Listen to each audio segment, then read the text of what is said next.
Corey, it wasn't that long ago when you were a first or second year player. How do you ensure that, not when you're still only a fourth year player, how do you make sure that you and your other young teammates don't let this back up to such a degree on you both, on all of you, that it hinders your development? Yeah, I mean,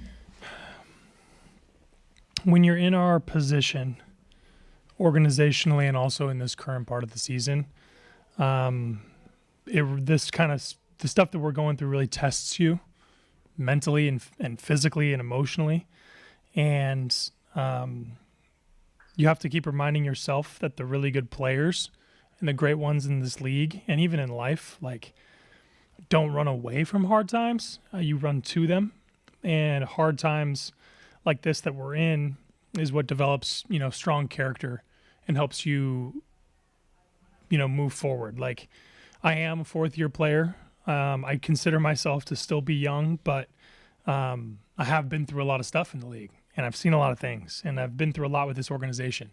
And so hard times like these, I can harken back on the times before and help it lead me. I'm still not perfect. Like, this, what we're going through is really wearing on all of us, including myself.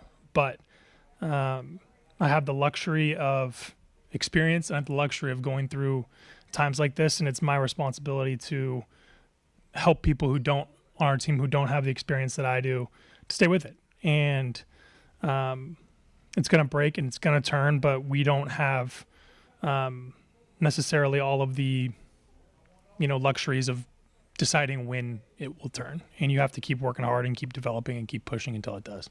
That's the only choice we have. Malcolm was talking yesterday about how he felt the need to speak up after the game because he implied that some people were feeling discouraged, essentially. Sure. How do you notice when that's happening, and how do you try to stave that off as you guys are going through a tough part of the season? I mean, it's an easy thing to tell. Body language is a huge thing. A lot of people get quiet when things aren't going well. And it's the credit goes to Malcolm for speaking up, because he did, and we need him to be that for us. When he speaks, people listen. He's like a level-headed dude. He brings a calm energy. I mean, he was one of the bright spots for us today, without a doubt. And his consistent play is the reason why there's still a lot of hope within this organization. And guys like Malcolm, there's a reason why. There are more reasons than one why he's stuck around for so long. It's because he's really, really good, but also people gravitate towards him, and his energy is infectious. And so, I mean, we're going to be looking to Malcolm a lot for words like that and moments like that. After the Knicks game, BK had some pretty critical words for you guys, and you agreed with them. Mm-hmm. Did you sense some of those same issues with competitiveness crop up today? Yeah, absolutely. Like, there's a grown man element to something that like the game that happened today. It has to. I'm glad a lot of us are pissed and upset with how the game went today.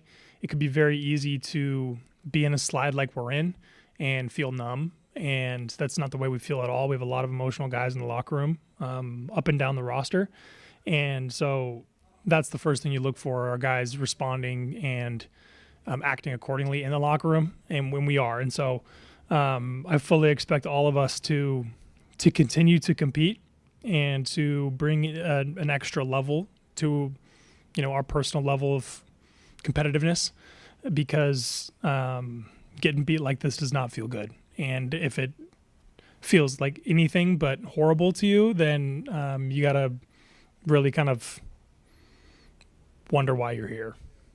Before the season, there was discussion about the cultural deposits you guys made as an organization, how they might help during these trying times. First extended bit of adversity this season.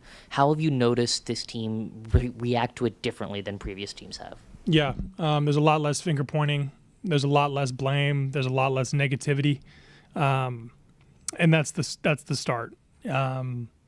We continue to encourage each other, and we continue to build each other up, both across the entire locker room, but also privately in one-on-one conversations, and that's the key. And things are bad. We're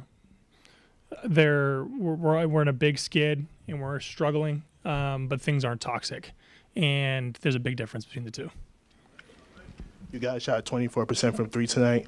Do you feel like that was the defense, or you guys are just missing open looks? We're missing open looks. We had a lot of them, and myself included. And there's a lot of reasons why you miss open looks. I don't think putting in the work is one of them for any of us.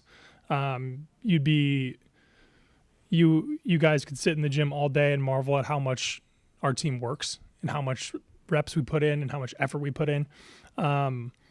But the way the ball bounces on the rim and the way that shots kind of work is attached to energy and attached to rhythm, and it's a dance more than anything. And tonight, we were kind of off in our dance steps, and it shows on the stat sheet. It's shown on the nights where we don't shoot it well.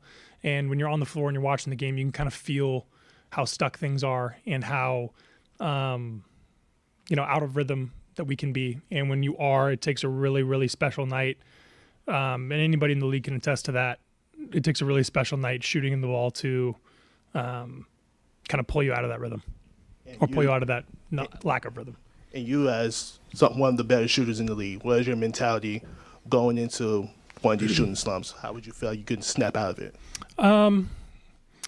For me, it is shooting slumps are extremely frustrating, and the main key for me is to fight that frustration within myself and get back to my center a lot faster.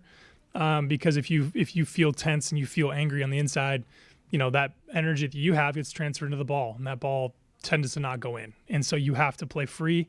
You have to play without any reservations, and before you know it, you're going to snap out of it. And it's on us as a team to get guys out of shooting slumps. It's on us as a team to get ourselves out of the shooting slump that we're in as a whole group. And there's things that you can do schematically and X's and O's wise, but you gotta trust your shot first and foremost, and then let the chips fall where they may, because we all, like I said, work our asses off getting shots up in the gym. And so it's just a matter of time before the rhythm matches up and we're off and running. Since we don't always have the full pulse of things, just how painful has this been for the team this stretch? I mean, it's still really, really early, but to run into this much adversity early stinks and stings. And it's testing the culture that we've put in, the deposits that we've implemented. And but there's still a lot of positivity within the room, and there's still a lot of encouragement and I got positive attitudes within the room as well. So while things are tough, they're not toxic and not unbearable. And we had a lot of really bright spots tonight. Alex continues to play well. Malcolm played great. Jonas played great. Like, those guys, those bright spots kind of provide energy for the rest of the roster, because it can be anybody's night, at any moment. So we're all hopeful for that. Thank you. I just don't want to miss everybody else in life. Thank you. Cool. Okay. Thanks, Corey. Thanks, guys. Appreciate it. Happy Thanksgiving.